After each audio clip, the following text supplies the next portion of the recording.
High everyone, welcome to Dola's diary. আজকের দিনটা আমার কাছে খুবই স্পেশাল ছিল, কারণ আজকে আমি যাব আমার সবথেকে প্রিয় একটা জায়গায়। তাই সকাল সকাল রেডি হয়ে গেছি।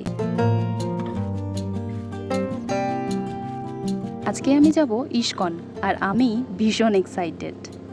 ফাইনালি কিন্তু আমরা পৌঁছে গেলাম ইস্কন মন্দির, আর এটা হচ্ছে কলকাতার মিন্টু পার্ক। আমরা যখন পৌঁছেছি তখন কিন্তু মন্দির খোলার টাইম হয়নি। মন্দির খোলার টাইম হলো ঠিক 12টার সময়, তাই সবাই কিন্তু অপেক্ষায় বসে আছে। ঠিক 12টার সময় মন্দিরের দরজা খোলা হলো, আর সাথে সাথে সবাই হাত তুলে গান গাইতে শুরু করলো। সত্যি এই অনুভূতিগুলো সম্পূর্ণ আলাদা। পর্দা সরার সাথে সাথে যেন পুরো পরিবেশটাই বদলে গেল।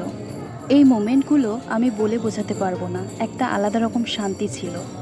সব কিছু মিলিয়ে একটা ম্যাজিক্যাল মোমেন্টস।